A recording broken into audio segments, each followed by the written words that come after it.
네, 안녕하십니까. 목요일 명인들의 복귀 김동현입니다. 자, 이제 기다리던 1월 말 2월 초에 걸쳐서 있던 FOMC 결과가 나왔고요. 그 결과는 시장이 우려했던 것보다는 내용이 좋았다기보다는 결국 반응이 좋았다라고 보는 게 맞겠죠. 그러니까 파월의 0.25% 금리 인상은 거의 100% 가까이 이미 시장에서 예상을 하고 있었기 때문에 그걸 반영을 하고 있었고, 파월이 매파적인 코멘트를 하면서 시장에 좀 찬물을 끼얹지 않겠느냐는 경계감이 일부 있었지만, 사실 엊그제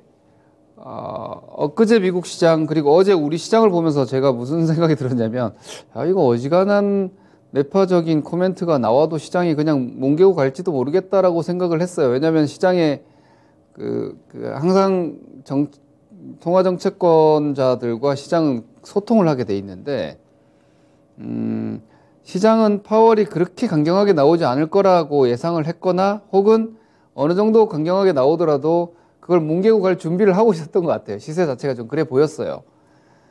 그런데 파월의 코멘트는 사실 이제 별로 달라진 건 없는데,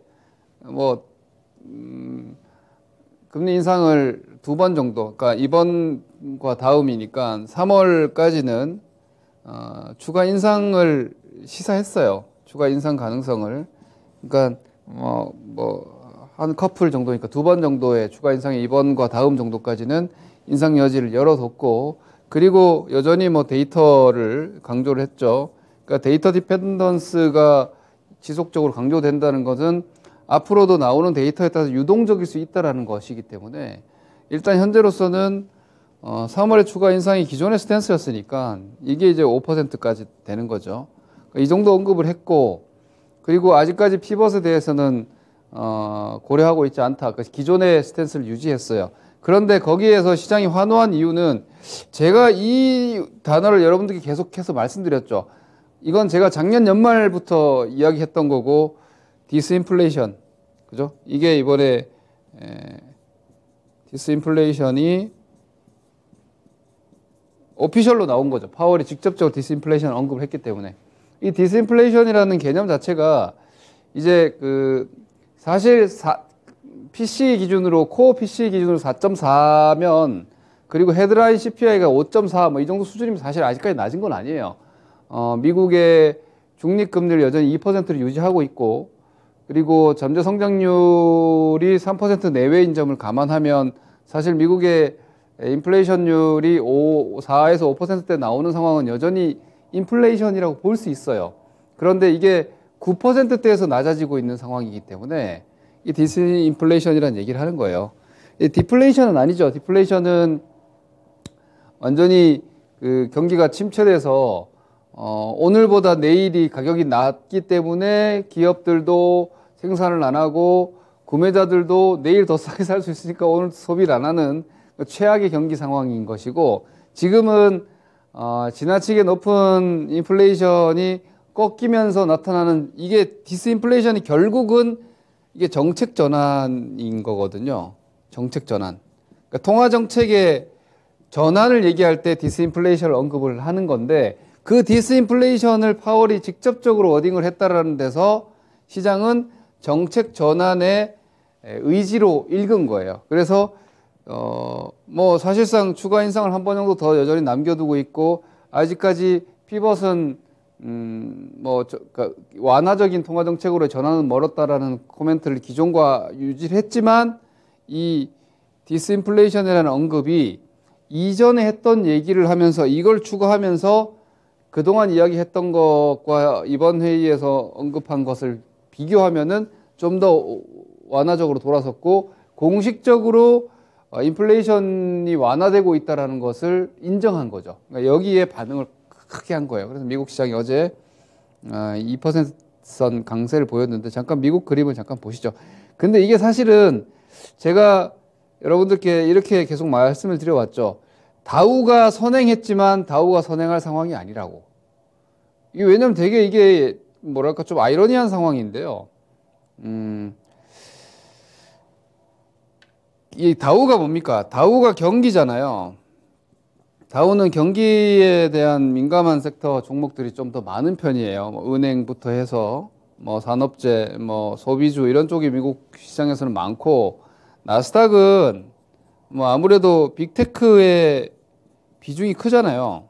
예, 빅테크 비중이 압도적인데 다우가 먼저 올라왔죠. 그러면서 다들 막 경기 이 얘기를 했는데 좀 이상하지 않았어요, 여러분? 제가 계속해서 이 부분이 모순적이라고 얘기를 했던 게, 아니 지금은 경기를 걱정하고 있잖아요. 그러니까 금리가 너무 높아서 경기가 나빠질 거다. 경제학자들이 다 그 얘기하고 있는데 갑자기 다우 올라온다고 경기주, 좀 말이 안 되지 않아? 물론 미국의 경기가 예상보다는 괜찮아요. 그렇게 나쁘지 않아요. 그래서 골디락스 얘기 나오고 연착륙 얘기 계속 나오는 건데, 그런데 제가 계속 여러분들께 이야기했던 게, 요즘은 이제는 사실 상황 다 확인되면 누가 얘기 못 합니까? 그죠? 근데 뭐 잠시 꼴값스러워도 제가 자랑을 하자면, 이 시점에서 우리는 분명히 이렇게 말씀드렸죠. 매수다. 아니지, 사실상 저는 매수는 여기서 말씀드렸고, 예, 그죠? 여기는 제 포지션 상으로는 보유였는데, 왜냐면 이미 여기서 사야 된다. 그리고 여기서는 매도를 드리지 않았으니까. 요 마디에서는 제가 매도를 안 드렸어요. 그죠? 그리고 이건 버텨야 된다. 휩소다. 그러면서 아직도 두려움에 떨고 계신 분들은 사야 된다.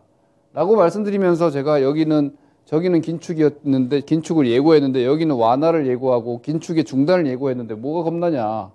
무슨 위기니, 어쩌니 위기 상황 내가 볼 때는 안 보인다. 위기는 그때 가서 보자. 제가 요즘 지금도 마찬가지예요.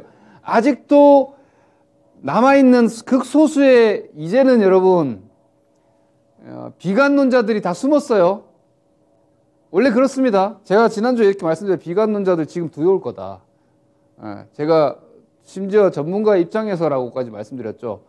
시장과 반대 방향의 포지션을 걸어두고 있는 투자자들과 마찬가지로, 시장은 반등하는데 내려갈 거다라고 이야기하는 전문가들은 두려워요. 그리고 웬만하면 어디 좀 안 나가고 싶어집니다. 내려가면 다시 나가고 싶어져요. 그래서 사람이 똑같은 마음이에요. 근데 그들이 얘기하는 게 뭐예요? 금리 인상으로 인해서 문제가 생길 거다. 뭐 미국의 뭐 하이드 스프레드 쪽에서도 문제가 생길 거고, 결국 신용 시스템 위기가 올 거다. 일본은 YCC 정책 전환하면서 자산시장에 큰 풍파가 있을 거다. 아직 그런 상황이 안 보여요. 없어요. 그런 상황이 만약 보이면 그때 좀 준비하거나 피하면 되겠죠. 뭐 제가 위클리긴 하지만 그런 내용들 보이면 여러분들께 말씀드릴 테니까. 그러면 지금은 어때요? 올라가는 상황이잖아요. 그냥 올라가고 있는 상황이에요. 근데 이 올라가고 있는 내용이 뭐예요? 긴축 완화 때문에 올라가잖아요. 그죠? 긴축 완화라는 것을 아젠다로 지금 반등이 시작되어 있고 진행되고 있는 거잖아요. 그러면 나스닥을 봐야죠. 그죠? 제 유튜브 채널을 보시면은 뭐 말씀을 계속 드리고 있는데, 나스닥은 여기가 강력한 삼중 바닥을 찍어 놨어요. 그리고 지속 강조드리고 있지만 이 하락이 결코 얕은 하락이 아닙니다. 나스닥 지수가 35%가 떨어졌습니다, 여러분. 미국 시장이 통계적으로 25% 이상의 조정은 한 평균적으로, 한 장기적으로 보면 6년에 한 번 정도가 25% 이상의 조정이 나왔어요. 예, 그 약세장이라고 우리가 얘기할 수 있는 정도에. 그게 평균적으로 한 6년에 한 번 정도씩 나왔는데, 이번에 35% 떨어졌으니까 약세장으로서는 사실상 충분한 하락이 이미 여기까지 35%가 나왔으니까, 여기까지가 마이너스 35%니까 대단히 큰 폭의 하락이 나왔죠. 근데 제가 세계에서 제일 좋은 기업이라고 추앙받는 뭐 애플, 테슬라, 엔비디아, 전 여전히 그런 회사들이 최고라고 생각해요. 물론 애플에 대한 올해 저의 전망은 별로 좋지는 않습니다. 근데 이런 기업들이 주가가 50%, 60%, 70% 떨어졌어요. 그런 일이 어디 자주 있습니까? 테슬라가 성장이 끝나나요?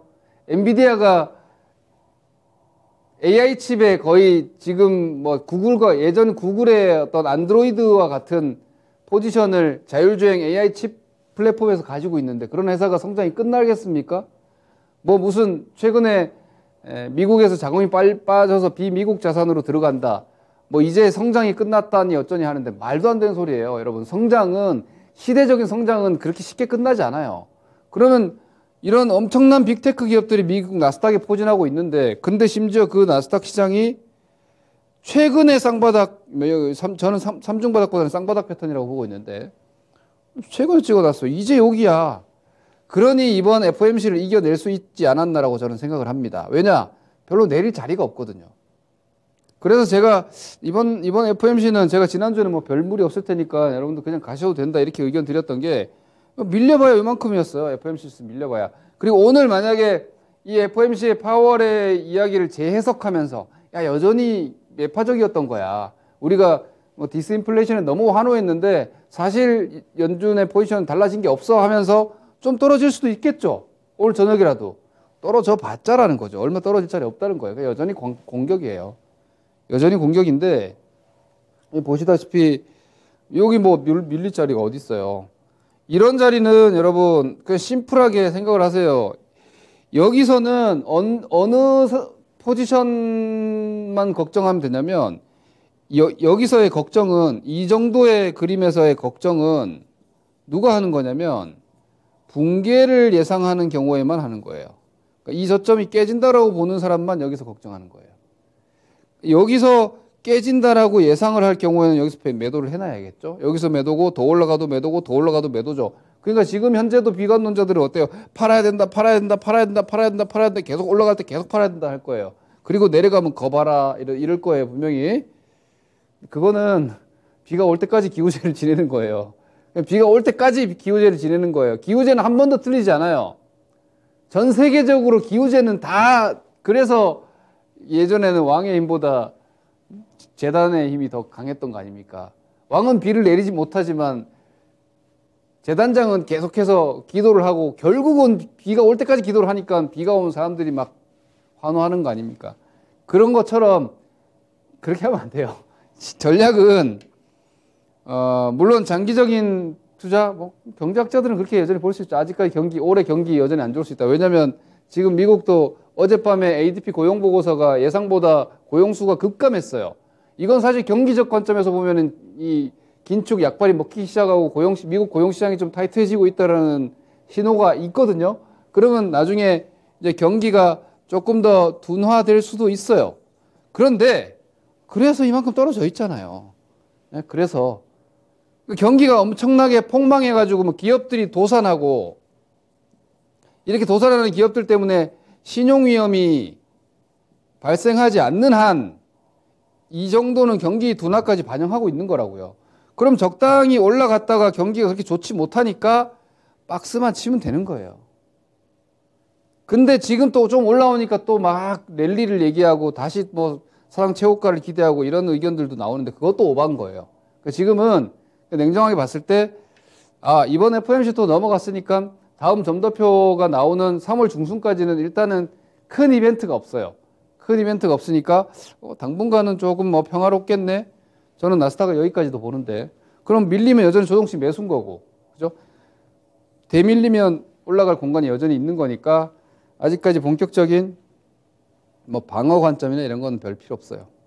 그냥 기본적으로 시황은 뭐 크게 문제 없다 정도 보시면 되는데, 우리 시장도 지금 보면은 2500선이 작년도 하반기부터의 저항이잖아요. 여기죠. 이게 지금 6월달 이후에 2550을 넘어간 적이 없어요. 저는 넘어갈 거라고 봐요.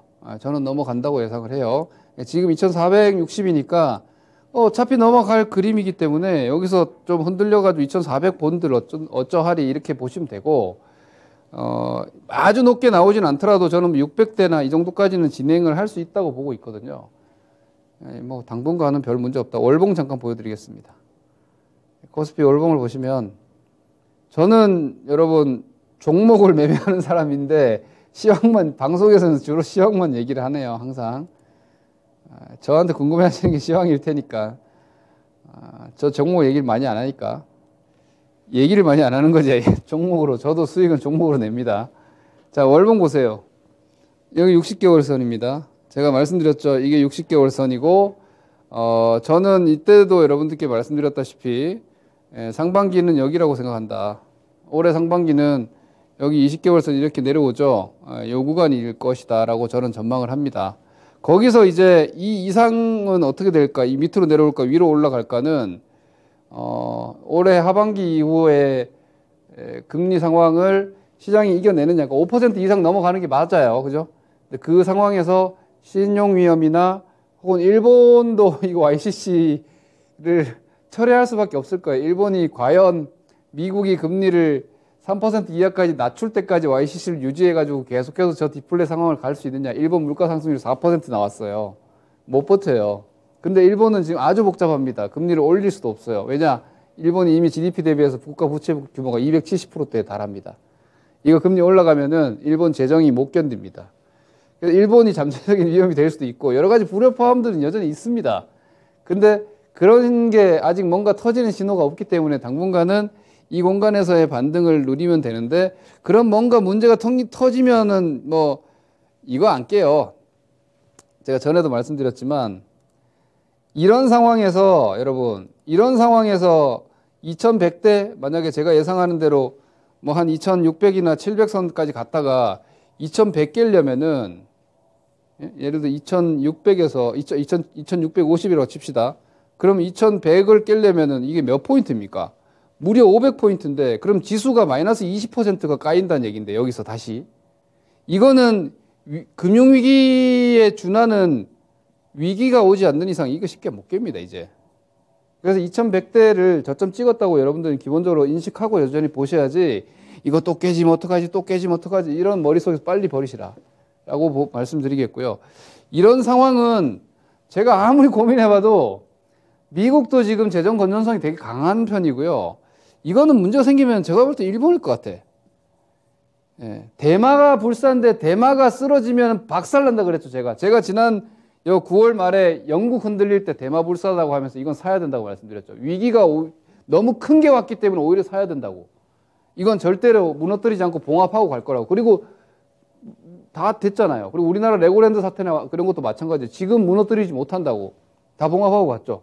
근데 일본이 아직 좀 잠재적인 위험을 여전히 유지하고 있어서 이런 것들을 봐야 될 텐데 나중에 뭐 뭔가 나올지 모르죠. 그거는 그때 가서 봐야 돼. 이건 무서워가지고 지금 주식을 안 가지고 계시거나 하면은 이 반등 기회 다 놓쳐요. 그리고 뭐 지금 이런 얘기를 한다는 것 자체도 좀 넌센스입니다. 하여튼 지금은 오히려 위를 보고 가자. 아래가 아니다. 이 정도만 말씀드리면 될 것 같고요. 업종 종목이에요. 결국은 이제는 뭐 여러분들 제 방송 굳이 시황 안 찾아보셔도 돼요. 시황은 그냥 그럭저럭 할만하면 별로 중요하지 않거든요. 앞서도 말씀드렸다시피 지금 2470인데 다음 주에 뭐 좀 흔들려가지고 2400 온다고 시황 바뀌어요? 여기서 요만큼 내려온다고 바뀝니까? 안 달라져요. 그리고 2470에서 뭐 2510포인트 간다고 해서 뭐가 달라집니까? 안 달라져요. 똑같아요. 거기나 여기나. 그죠? 추세 국면은 이미 전환돼 있고 이미 추세 반등 국면으로 전환돼 있고 그 반등 국면에 전환되어 있는 추세가 유효하고 위쪽으로 조금 더 열리는 상황이고 아래는 일단 닫고 볼 수 있으니까 시황 별 중요하지 않죠. 시황은 여러분들이 뭘 기준으로 봐요? 지금 현금화를 해야 되나? 지금 주식을 해도 되느냐를 보기 위해서 시황 보잖아요.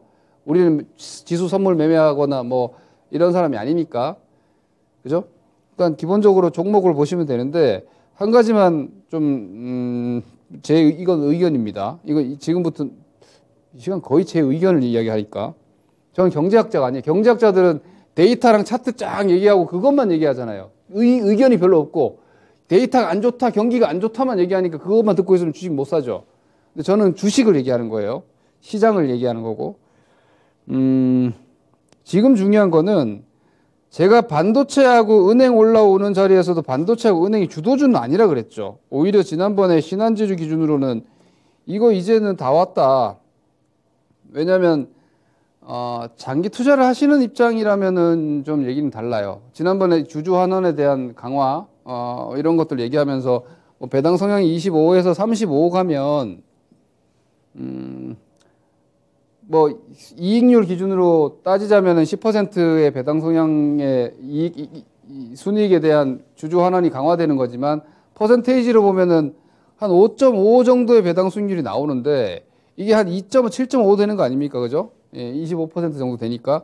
그럼 25에서 7.5니까 배당 수익률로 보면 2%니까 엄청 큰 거긴 한데, 근데 주가가 어디예요? 떨어졌다 올라왔지만 여기서 37,000원에서 45,000원 왔으니까 이 정도면 2% 배당에 대한 반응은 보인 거라고. 근데 경기가 여전히 좋아지는 게 아니라 경기가 안 좋은 상황이기 때문에 금융주가 주도주가 될 수는 없다고. 오히려 금융주 다 왔고, 반도체도 제가 똑같은 의견을 드렸죠. 반도체도 공급 쪽에 대한 타이트한 의견 여기서 이미 나왔고, 그리고 이번에 움직임 나오면서 역헤드의 숄더형 바닥이 나온 건 맞는데, 반도체 가려면 어떻게 해야 돼요? 긴축 중단이 좀 더 명확하게 돼주고요. 그러면서 중국이 지금 완화하는 건 맞아요. 중국 완화되니까 이게 이제 IT 수요 증가율을 좀 높여주는 거예요. 그러면서 미국이 긴축 중단을 해주면 중국이 지금 지준율도 인하해주니까 글로벌 유동성이 이제 조금 완화 쪽으로 가. 미국 말고 전체 글로벌 유동성은 좀 완화 쪽으로 가지고 중국이 경기 완화가 있으니까 리오프닝이 있으니까 IT 수요 회복과 스마트폰을 포함한 PC 수요 회복 기대감으로 수요 들어오면서 그때부터 반도체가 좋아지는 거예요. 그러니까 반도체는 저가 매수는 해도 되는데 아직 주도주는 아니라고 제가 계속 말씀드렸죠. 그러니까 얘네들은 어떤 역할을 한 거냐면, 그러니까 지금도 플랫폼도 마찬가지예요. 제가 네이버는 뭐 16만 원, 15만 원대 바닥 찍었으니까 16만 원 사가지고 20만 초반까지 가시면 된다. 초중반 가면 된다. 지금 가고 있어요. 그죠? 그거 다 반등이잖아요. 시장 보세요. 자, 시장이 이렇게 내려왔죠. 이렇게 내려와서 이거 지금 반등 아닙니까? 그죠? 이거 반등이죠. 그리고 하반기까지의 저항 어디에요? 여기죠. 자, 이거 넘어가면은 이제부터는 과대 낙폭 반등 끝나는 거예요. 시장도 여기서부터는 과대 낙폭 반등이 아니에요. 이해되시죠? 여기 과대 낙폭 반등, 여기 과대 낙폭 반등이라고요. 그러니까 여기서 은행주, IT 반도체, 그리고 지금 대부분의 많이 떨어진 주식들이 돌아나가면서 올라오는데 순서가 이렇게 돼 있죠. 반도체 올라오고, 은행 올라오고, 산업재도 좀 올라왔는데 제가 볼 때 산업재는 하반기인 것 같아요. 상반기가 아니고. 그리고 겨울이 생각보다 너무 따뜻하게 지나가 버리니까 우크라이나 러시아 전쟁도 생각보다 길어지는 거죠. 겨울에 끝날 거라고 했는데 이렇게 되면 봄으로 넘어가고, 봄으로 넘어가면 언제 끝날지 알 수 없는 상황이 되잖아요. 그럼 재건 기대감이나 이런 산업재 쪽에 대한 수요 기대감도 좀 뒤로 밀리는 거고, 그죠? 기본적으로 설비 투자 사이클도 그렇게 되면은 전쟁도 아직 끝나지 않고 뭔가 아직 불확실한 상황이 유지되니까 기업들의 설비 투자 사이클도 조금 뒤로 밀린단 말이에요. 그럼 산업재도 좀 뒤로 밀리는 거죠. 그럼 산업재들도 저점에서 반등 나와서 더 치고 못 나간단 말이에요. 그러니까 지금 반도체도 사실 설비 투자 사이클인데, 반도체, 은행, 산업재 이게 다 경기주잖아요. 경기주가 올해 하반기 경기 불확실성 같은 것들로 다 캡이 씌워지는 거예요. 그럼 막히죠. 얘네들이 다 낙폭 과대예요. 그리고 긴축 완화 기대감으로 미국에서 어제 메타 올라오고, 지금 오늘 저녁 아마존, 알파벳 같은 쪽 실적 발표 나오면은 네이버, 카카오 같은 것도 한번 부딪힐 거예요. 그러면 이제 낙폭 과대 순환이 쭉 한 바퀴 다 돈 거예요. 심지어 어제 오늘 기준으로 보면은 바이오주들도 반등이 좀 나오죠. 제가 바이오 이번에 뭔가 주인공 아니라고 의견 드리고 있어요. 왜냐하면 바이오는 팬데믹 과에서 너무 세게 꺾였어요. 그래서 다시 아마 살리기 쉽지 않을 거예요. 그 꿈을 지금은 오히려 AI나 로봇이나 뭐 메타버스나 이런 쪽에서 꿈의 포지션이 이루어졌지, 바이오가 원래 꿈을 꾸고 가는 섹터 아닙니까? 근데 그 꿈을 지금 로봇, AI, 메타버스 이런 게 가고 있으니까 이 바이오 꿈은 지금 못 꾸는 거예요. 그러니까 그냥 바이오도 낙폭화돼 반등. 그죠? 한 바퀴 반등이 싹 돌고 나서 여기서 이제 뭐가 해야 되냐? 여전히 2차 전지예요. 여전히 2차 전지예요. 그러니까 또 이런 생각 하실 거예요. 노. 계속. 예, 그죠? 또가 아니고 계속. 얘네 언제부터예요? 2020년부터예요. 그죠? 왜? 시대적인 상황이니까. 이거는 제가 지금 설비 투자 사이클 얘기를 계속 말씀드리잖아요. 설비 투자 사이클이 원래 5년 사이클인데 금융위기 이후부터 무역분쟁, 코로나로 이어지면서 설비투자 사이클이 딱 멈춰 있었어요. 그래서 이번에 설비투자 사이클이 큰 게 들어오는 건데 그것보다 훨씬 더 큰 게 시대적인 4차 산업이라고 얘기하잖아요, 여러분. 3차 산업이 서비스 산업이잖아요. 2차 산업이 이 내연기관 산업혁명이고 3차 산업이 서비스 혁명이고 4차 산업은 뭐예요? 모바일 AI 플랫폼 이런 모바일 AI 혁명이란 말이에요. 그 시대적인 변화의 가장 앞쪽에 있는 게 전기차 플랫폼이죠. 그 자동차가 전장화되면서 나타나는 시대적인 변화, 친환경 구조에서 가장 먼저 바뀌고 있는 게 내연기관을 친환경 에너지로 바꾸고 있는 게 전기예요. 그 전기를 생산하는 것 또한 아리백이라든지 이런 여러 가지 법안들 때문에라도 규제와 정책 때문에라도 친환경 에너지 정책으로 가는 이건 시대적인 변화이기 때문에 훨씬 더 큰 그림이에요. 이거 쉽게 안 꺾여요. 그리고 이건 뭐 그냥 저의 그냥 내피셜인데 제가 볼 때는 이 큰 테마 섹터이자 산업 섹터인 성장 섹터인 2차 전지 쪽에 주포들인 외국인이나 국내 연기금 등 큰 기관들이 아직 물량을 못 넘겼어요. 지네들이 여전히 많이 갖고 있어요. 이거 어떻게 넘기는지 아세요? 뭐 쉽게 얘기했을 때 LG 에너지솔루션은 지금 유통 물량이 20%밖에 안 되죠. 이거 제 마음대로 말하는 거예요. LG 화학이 80% 갖고 있어요. 블록딜을 하겠어요, 안 하겠어요? 하겠죠. 언제 합니까? 20%밖에 없을 때 주가가 엄청 가벼워요. 120조짜리지만 실질적으로는 25조밖에 안 되는 주식인 거예요. 그럼 끌어올리겠죠. 그럼 지금은 여러분들이 50만, 60만 원 하니까 비싸다고 안 사요? 근데 이게 120만 원 가잖아요. 만약에 예를 들어서. 그러면 어때요? 120만 원 갔다가 80만 원 내려오면 개인들은 삽니다. 이런 식으로 물량을 떠 넘겨야 돼요. 그래서 주도주는 아직 2차 전지를 필두로 해서 끝나지 않았고 오히려 낙폭과대가 그동안 돌아 나오는 동안 2차 전지를 필두로 하는 친환경까지 이어지는 이 주도주구는 쉬었다. 충분히.